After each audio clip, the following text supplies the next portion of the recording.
Have you ever met your great-grandfather? Only in metal. So when the original one was built, it was more engineered than designed. It was very utilitarian. It had a purpose to serve in World War II. Were there any design cues from this one that you brought in the new one? We always like to have inspiration for what we're doing, especially with Jeep with 85 years of history.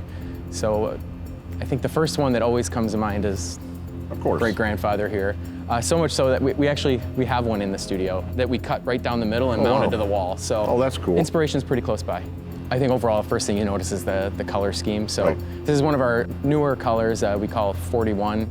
Right. Of course, in reference to this one. But I think like any good Jeep Special Edition, we really want to make sure it had a great tire, and we want to make sure it had super cool wheels. So Right. I think this might be the first time we've done olive green wheels to match the body, and I really like these because they're kind of modern in a way that they're aluminum wheels, but they're retro in that they look like steel wheels. I love them. They really match the 41. And I love the interior. The fabric is, it looks like that military canvas, but it's not. Yeah, I'm glad you noticed that. We did a really good job of looking at the inspiration. I think the only thing we didn't get is that kind of iconic smell that Right. that one there has. is that canvas smell in all military vehicles.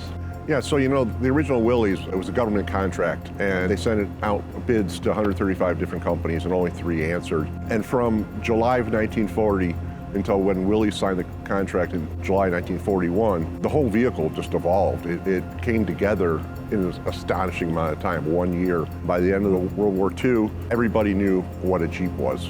Correct me if I'm wrong. This could get dropped in a box and assembled in 4 minutes or less. Yes, that was part of the original design by the Army, that it had to have a folding windshield.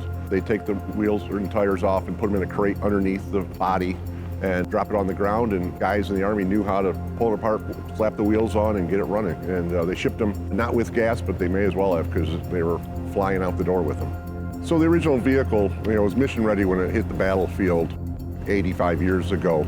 What kind of engineering and updates went into this one to make it mission ready? When we started this generation of Wrangler, the first things we keep in mind are all those requirements of approach, departure, brake over, ground clearance. Visibility is one that we don't talk about all the time, but visibility is a really important one. I think all those things that you mentioned, that how it's designed for function and what it needed to do from the get-go. Personally for me as the design guy, I think that's the reason that this has stood the test of time. Right. Pretty much design theme has been unchanged since the beginning. It's got to be a lot of pressure. This is American icon sitting here, and you're, bringing it forward and bringing new generations forward. So, it's a lot of pressure on you guys. I think as long as we stick to the roots, that's kind of been my philosophy on it. As long as we listen to the enthusiasts, we honor the functions of off-road capability, I feel like we're doing a good job.